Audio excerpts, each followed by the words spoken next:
नमस्कार दोस्तों, स्वागत है आपका स्टडी फॉर सिविल सर्विसेज में। वीडियो को पूरा देखिए। कोई भी आपका फीडबैक है, कोई सजेशन है, तुरंत वीडियो में कमेंट करके जरूर बताइए। अच्छा लगे तो वीडियो लाइक जरूर कर लीजिए और ऐसे वीडियो लगातार फ्री में पाने के लिए चैनल को तुरंत सब्सक्राइब कर लीजिए और बेल आइकन को जरूर टैप कर लीजिए ताकि आगे भी सारे वीडियो आपको मिलते रहे। यूट्यूब में फॉलो करते हैं तो प्लीज ये वाला फ्री टेलीग्राम चैनल जरूर ज्वाइन कर लीजिएगा। सारे नोटिफिकेशन, सारे अपडेट यहीं पे आते हैं, ध्यान रखिएगा। स्टडी फॉर सिविल सर्विसेज का कोई भी पेड ग्रुप अगर आपको ज्वाइन करना है तो सिर्फ 856480560660897523864455 यही नंबर है हमारे, सिर्फ जहां पे कॉल या व्हाट्सएप कर सकते हैं। इंस्टाग्राम पे हमारा पेज जरूर फॉलो कर लीजिएगा, studyforcivil.services है। ट्विटर पे हमको जरूर फॉलो कर लीजिएगा, @studyforcivils है। सारे क्वेश्चन अटेम्प्ट करिए और स्कोर अपना तुरंत कमेंट करके बताइए। दोस्तों नमस्कार, स्टडी फॉर सिविल सर्विसेज में आप सभी का स्वागत है। इस पर्टिकुलर वीडियो सीरीज में एपीएस 2023 वैकेंसी जो जनवरी में एग्जाम है उसके लिए हम पेड क्विज देख रहे हैं, कंटिन्यू करेंगे। ग्रुप्स हमारे चल रहे हैं। एडमिशन अगर आप चाहते हैं या फिर सिर्फ पेड ग्रुप में प्रैक्टिस के लिए एडमिशन चाहते हैं तो डिस्क्रिप्शन बॉक्स में कॉन्टैक्ट डिटेल है, उस पर कॉन्टैक्ट कर लीजिए। एडमिशन वहाँ से आप ले सकते हैं। स्टार्ट करेंगे फर्स्ट क्वेश्चन से। पूछा गया है महाराष्ट्र में स्थित अजंता की गुफाएं किस नदी के किनारे स्थित हैं। तो जो है अजंता केव्स काफ़ी पॉपुलर है औरंगाबाद डिस्ट्रिक्ट महाराष्ट्र में, और जो रिवर है वघोरा, ऑप्शन सी। हाल ही में प्रकाशित पुस्तक pitch side my life in Indian cricket किसने लिखी है। तो भारतीय जो मेल क्रिकेट टीम है उससे पहले जुड़े हुए थे अमृत माथुर, ठीक है, इनकी पुस्तक है। हाल ही में प्रधानमंत्री मोदी ने किस दिन को नेशनल स्पेस डे के रूप में मनाने की घोषणा की है। तो जिस दिन हमारा चंद्रयान 3 मिशन सक्सेसफुल हुआ था तो उसी डेट को 23 अगस्त। ध्यान रखिएगा, ये जरूर इंपॉर्टेंट है, पूछा जा सकता है national space day. India smart city पुरस्कार 2022 में किस शहर को बेस्ट नेशनल स्मार्ट सिटी का अवार्ड मिला है या उसमें जीता है। तो 2022 के स्मार्ट सिटी अवार्ड में पहले पे है इंदौर, दूसरे पे जो है भोपाल नहीं सॉरी सूरत, और तीसरे पे आगरा उत्तर प्रदेश का। इन तीन को कम से कम ध्यान रखेंगे। हाँ, यहाँ देखिए लिखा भी हुआ है। किस तीर्थंकर को वासुदेव कृष्ण का भाई बताया गया है। तो जैन धर्म में आप तीर्थंकरों की लिस्ट पढ़ते हैं तो कुल 24 लोग थे, जैसे महावीर स्वामी सबसे आखिरी में हुए। तो उसी में 22वें नंबर के थे जो है ये अरिष्ट नेमी या फिर नेमी नाथ मूल नाम था इनका। तो इनको जो है इनका भाई बताया गया है, ऑप्शन बी। कांग्रेस के स्वर्ण जयंती अधिवेशन यानी कि 50वें सत्र की अध्यक्षता किसने की थी, ये बताना है। तो कांग्रेस की स्थापना कब हुई थी, 1885 में, ठीक। तो 50वां सेशन हुआ था फैजपुर में, इसको ध्यान रखेंगे। और इसके अध्यक्ष कौन थे, ये जवाहरलाल नेहरू। अक्टूबर 1906 में आगा खां के नेतृत्व में मुसलमानों का एक विशिष्ट दल वायसराय इसमें से कौन था जिससे शिमला में मिला। तो शिमला डेपुटेशन लगभग 35 प्रोमिनेंट मुस्लिम लीडर्स जो उस समय के थे, तो आगा खां के नेतृत्व में मिला था लॉर्ड मिंटो से। और ये कन्विंस करना चाहते थे एक पॉलिटिकल रिप्रेजेंटेशन मुस्लिम्स का जो है वाइडर हो, उसके लिए इन्हें। तो ऑप्शन फर्स्ट। सुभाष चंद्र बोस ने किस नाम से एक महिला रेजिमेंट बनाया था। तो इंडियन नेशनल आर्मी से जब संबंध हुए तो उसमें रानी झांसी के नाम से एक रानी झांसी रेजिमेंट बनाया गया था। निम्नलिखित में से सबसे छोटी लंबाई के हिसाब से नदी कौन सी है। तो तापी रिवर जो देखते हैं अरेबियन सी में जाकर के समाप्त होती है, लगभग इसकी लेंथ 725 किलोमीटर, ठीक है, इन सभी रिवर में। बाकी सबकी लेंथ ज़्यादा है, तो ये सबसे छोटी हो जाएगी। नेक्स्ट है ताप युग्म तापमापी, जिसको थर्मोकपल थर्मामीटर कहते हैं इंग्लिश में, किस सिद्धांत पर आधारित है। तो कुछ इलेक्ट्रिकल डिवाइसेस में टेम्परेचर सेंसर के तरीके कार्य करता है ये थर्मोकपल थर्मामीटर, जो कि एक साइंटिफिक प्रिंसिपल होता है सीबेक इफेक्ट, ठीक है, इसके आधार पे है। तो बहुत डिटेल में जानने की जरूरत नहीं है, एमसीक्यू लेवल पे इतना ही पूछा जा सकता है अगर पूछा जाएगा तो। जब कोई वस्तु दो समानांतर समतल दर्पणों के बीच रखी जाती है, मान लीजिए हमारा ये एक मिरर है ए, दूसरा है बी, ठीक है, तो इनके बीच में कोई वस्तु हमने रख दी, मान लीजिए जेड, तो इससे बने हुए प्रतिबिंबों की संख्या कितनी होगी। तो अब यहाँ पे इस पर्टिकुलर हमारे जो ऑब्जेक्ट है इसका जो इमेज बनेगा वो इनफाइनाइट है ना, अनंत। केमिकल नेम बताना है हाइपो का, ठीक है। तो ये होता है बेसिकली हमारा ये सोडियम थायोसल्फेट, ठीक है। कई तरह के मेडिकल जो यूसेज हैं है ना, उसमें एक प्रकार के इनऑर्गेनिक सॉल्ट के रूप में ये यूज होता है। आधुनिक चिकित्सा शास्त्र का जनक किसे माना जाता है, फादर ऑफ मॉडर्न मेडिसिन। तो हिप्पोक्रेटस, ऑप्शन फर्स्ट को चुनेंगे, ठीक। नेक्स्ट है वराहमिहिर के द्वारा पंच सिद्धांतिका नामक एक पुस्तक लिखी गई जिसका संबंध इसमें से किससे है। तो देखेंगे ये बेसिकली एस्ट्रोनॉमी के ऊपर एक किताब लिखी गई थी, ठीक।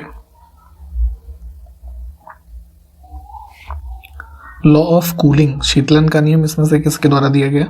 तो ये भी जो है अपने पब्लिशिंग में न्यूटन ने बताया था, ऑप्शन सी। कुछ हमारे पास शॉर्ट फॉर्म लिखे हैं, कौन सा पेयर सुमेलित नहीं है देखना है।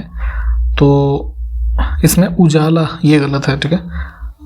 इसका फुल फॉर्म होता है उन्नत, है ना, यहाँ पे उन्नति लिखा है इस वजह से गलत है। Unnat Jyoti by affordable LEDs for all.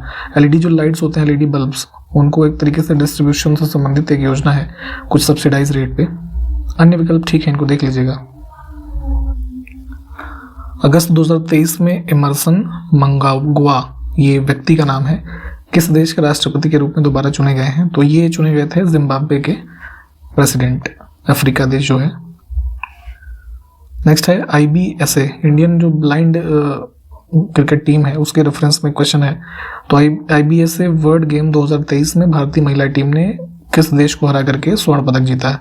तो इंडियन टीम ने हराया था ब्लाइंड वुमेन्स क्रिकेट टीम ने ऑस्ट्रेलिया की टीम को और हरा करके गोल्ड मेडल जीता, तो इसको ध्यान रखेंगे।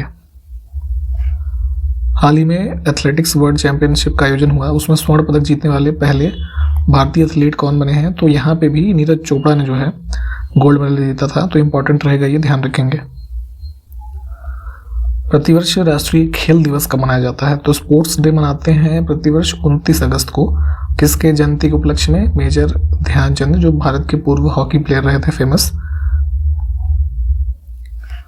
पंचायती राज से संबंधित समितियों को कालक्रम से व्यवस्थित करना है। तो पंचायती राज संस्थाओं को स्टैब्लिश करने में कई सारी समितियों ने अपने सुझाव दिए। इनके वर्ष देखेंगे तो बलवंत राय मेहता समिति, वैसे इसमें ऑप्शन फर्स्ट सही है। बलवंत राय मेहता समिति जो है 1957 में गठित हुई, अशोक मेहता समिति 77 में, ठीक है। उसके बाद हनुमंत राव समिति जो है ये 83 में। उसके बाद इसमें लास्ट में LM सिंघवी समिति, ये जो है 86, ठीक।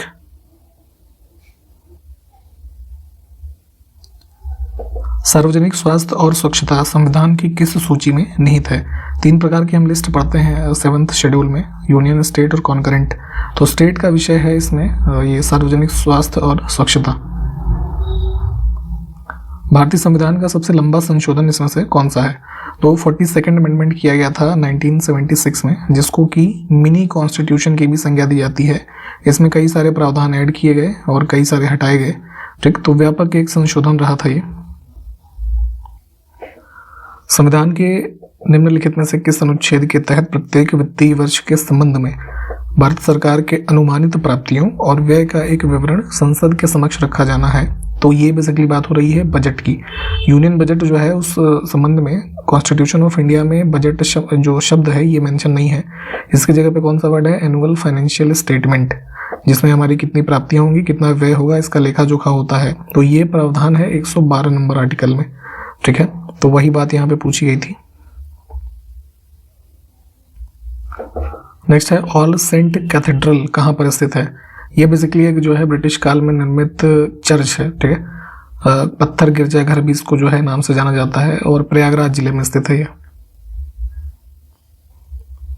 कुछ और शॉर्ट फॉर्म्स हैं, कौन सा मैच नहीं है, स्कीम्स हैं और फुल फॉर्म है। तो PMSYM है ना, ये वाला हमारा गलत है। इसमें लिखा है PM श्री योगी मानधन ना, तो ये नहीं है, इसमें इसका फुल फॉर्म है श्रम योगी मानधन स्कीम। संविधान का अनुच्छेद 371A किस राज्य को विशेष विशेषाधिकार प्रदान करता है? तो जो है हमारे ये 71 जो है 371A, 371B, C, कई सारे आर्टिकल हैं जिसमें अलग अलग राज्यों से संबंधित विशेष प्रावधान है। तो इसमें है ये हमारा नागालैंड से संबंधित जो यहाँ की रिलीजियस और सोशल प्रैक्टिसेस हैं कुछ नागा समुदाय के लोगों के, उसके संबंध में विशेषाधिकार है। अनुसुईया आश्रम इसमें से कहाँ पर स्थित है? तो एक रिलीजियस प्लेस ये चित्रकूट में है। भूपरपटी यानी कि अर्थ क्रस्ट जो हमारी सबसे अपर भाग है पृथ्वी का, उसमें कार्बन का प्रतिशत हमको लगभग बताना है। तो 0.025, ये एब्सोल्यूट नंबर ऐसे ही याद कीजिएगा, यही पूछा जा सकता है। निम्नलिखित में से किस राज्य में राज्यसभा की सबसे अधिक सीटें हैं? 2 हाउसेज होते हैं, लोकसभा, राज्यसभा, ठीक। तो राज्यसभा जो हमारा अपर चैम्बर है, इसमें सबसे ज़्यादा वैसे तो उत्तर प्रदेश राज्य के लिए सीटें हैं 31, इसको भी ध्यान रखेंगे। उसके बाद सेकंड नंबर पे यहाँ पे है बिहार, है ना, इसकी सीट्स हैं कुल इन ऑप्शंस में मतलब है, वैसे सेकंड नंबर पे तो नहीं है ये। बिहार में है कुल 16। उत्तर प्रदेश राज्य खनिज विकास निगम की स्थापना कब हुई थी? उत्तर प्रदेश के जितने भी इंस्टीट्यूशंस हैं इसके एक बार ईयर्स देख लीजिएगा, इसमें से कुछ ना कुछ पूछ लेते हैं ये लोग। तो ये स्टेट जो मिनरल डेवलपमेंट कॉरपोरेशन है ये एस्टेब्लिश हुआ था 1974। ऑप्शन बी को चुनेंगे, लखनऊ में। दक्षिण अफ्रीका में आयोजित नेट बॉल विश्व कप 2023 का खिताब इसमें से किस देश ने जीता है? तो नेट बॉल का आयोजन जो है ये ध्यान रखेंगे केप टाउन साउथ अफ्रीका में हुआ। ऑस्ट्रेलिया की टीम जीती है इंग्लैंड को हरा करके। अगला है काशी विश्वनाथ टेम्पल कहाँ पर स्थित है? उत्तर प्रदेश में ही है, वाराणसी जिले में। कुछ और योजनाएं हमारे पास हैं और फुल फॉर्म तो क्या मैच नहीं है। स्टार्स परियोजना strengthening teaching learning and results for students, नहीं स्टेट्स, इस वजह से ये गलत है। निम्नलिखित कहावत के 4 समानार्थक वाक्यांश हैं, उसमें से सही को चुनें। कहावत है विहंगम दृष्टि, तो इसका मतलब होता है सरसरी नजर, बहुत ही शार्प आइज के साथ किसी चीज पे दृष्टि बनाए रखना। फिर से एक कहावत है उसका अर्थ तो काटो तो खून नहीं, इसका अर्थ क्या होगा? तो ये होता है बेसिकली बहुत ही भय की स्थिति, तो भय के कारण स्तब्ध हो जाना। ठीक। अगला है एक आंख न भाना, ठीक है, तो बिल्कुल भी अच्छा न लगना। आप किसी को, मान लीजिए कोई आपका किसी से दुश्मनी है, ठीक, तो आपको वो है ना बिल्कुल अच्छा नहीं लगता वो व्यक्ति, तो उसके लिए हम यूज कर सकते हैं एक आंख न भाना। अगला हमारे पास है उंगली उठाना, ठीक है, तो किसी दोष की ओर संकेत करना, है ना। जैसे कई बार आम बोलचाल में किसी से झगड़ा लड़ाई हो गया तो उसके ऊपर कहते हैं ना कि उंगली उठाते हैं किसी चीज पे, तो किसी दोष की तरफ संकेत करना। मूर्त यानी किसी चीज को, जैसे हम कहते हैं ना कि इसको मूर्त रूप दिया, यानी कि एक प्रॉपर शेप दिया, तो मूर्त का विलोम क्या होगा? तो ये होता है अमूर्त। अगला है वक्ता शब्द का विलोम, तो वक्ता यानी कोई भाषण दे रहा है ना, किसी चीज को बता रहा है, तो उसको सुनेगा कोई व्यक्ति, तो श्रोता। कोई भी चीज गीली हो जाती है या नम हो जाती है, भीग जाती है, तो उसी के रेफरेंस में पर्यायवाची शब्द इसमें से कौन सा नहीं है? तो नम का अर्थ गीला, भीगा, आर्द्र, आर्द्रा नहीं होगा। अगला शब्द है डर का पर्यायवाची बताना है, तो डर का पर्यायवाची इसमें होगा भीति, भय, त्रास, शीत नहीं होगा। शीत का अर्थ कोई बताइए, कमेंट करिए जरा क्या होता है। फिर से है शब्द कुशल, इसका पर्यायवाची इसमें से क्या नहीं है? तो कुशल का हो जाएगा दक्ष, निपुण, प्रवीण। अक्ष नहीं होगा। अक्ष जैसे इंग्लिश में कोई वो होता है ना किसी चीज का एक्सेस, है ना, उसके रेफरेंस में हम यूज कर सकते हैं। अगला है कौन सा शब्द पक्षी का पर्यायवाची नहीं है? पक्षी तो इसका होता है इसमें से द्विज, खग, विहग, है ना, पंथी नहीं होगा। पुत्री का पर्यायवाची शब्द कौन सा नहीं है? तो इसको पुत्री का पर्यायवाची दुहिता, तनया, सुता, ये सब होते हैं। दौहित्र नहीं होता। दौहित्र होता है पुत्री का जो पुत्र होगा, यानी जैसे मैं हूं तो मेरी पुत्री का पुत्र यानी मेरा नाती, उसके लिए दौहित्र शब्द का इस्तेमाल होता है। यहीं पे एक जीएस का क्वेश्चन आपसे पूछेंगे, किस शासक को लिच्छवी दौहित्र कहा जाता था? ये जरा कमेंट करके बताइए, आपको ये बताया गया था पहले। कुछ कंप्यूटर के क्वेश्चंस को आप देखेंगे, एक निबल कितने बिट के बराबर होता है? तो ये सब हमारी जो यूनिट्स होती है ना, जैसे निबल, फिर बिट, फिर बाइट, ऐसे किलोबाइट, मेगाबाइट, ये सब हमारे छोटे से बड़े क्रम होते हैं। तो एक निबल में होते हैं 4 बिट्स, ठीक है। मशीनी भाषा में किन 2 अंकों का उपयोग करते हैं? तो जो मशीन लैंग्वेज हम पहले बाइनरी वाली देखते थे ना, जिसमें कोडिंग वगैरह की जाती थी, अभी भी जैसे कुछ क्वेश्चंस बाइनरी के पूछे जाते हैं, तो उसमें कौन कौन से हमारे 2 नंबर होते हैं? 0 और 1। अगला है यूपीएस का फुल फॉर्म क्या होता है? तो अनइंटरप्टेड पावर सप्लाई, ठीक, जो हमारे इमरजेंसी की कंडीशन में जो कंप्यूटर्स में पावर सप्लाई देने का कार्य करता है जब लाइट ना हो।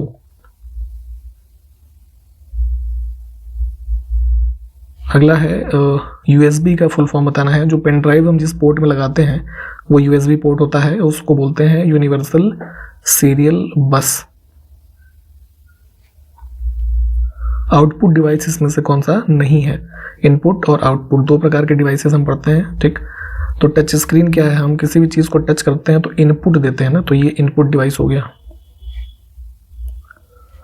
CPU के हमारे जो पार्ट्स लिखे हैं तो उसमें से किसके द्वारा अंक गणती तथा तार्किक गणना की जाती है? तो ये होता है ALU के द्वारा, arithmetic logic unit. Permanent type of memory इसमें से कौन सी है ये बतानी है। तो एक टेम्परेरी मेमोरी जैसे रैम वगैरह हो गया, रैंडम एक्सेस मेमोरी। परमानेंट जो हमारी स्टोरेज मेमोरीज होती हैं PROM, EPROM, EEPROM, ये सभी हो जाएंगी, ठीक है। तो यहाँ पे हमने इस वीडियो को कंप्लीट किया है। इसके आगे के क्वेश्चंस को अगले वीडियो में देखेंगे, ठीक है। तो इसको रिवाइज करते चलें। समय आपके पास भी बहुत कम बचा एग्जाम के लिए, तो पढ़ाई ज़रूरी है। तो मिलेंगे इन्हीं सब बातों के साथ अगले वीडियो में। तब तक के लिए नमस्कार, जय हिंद।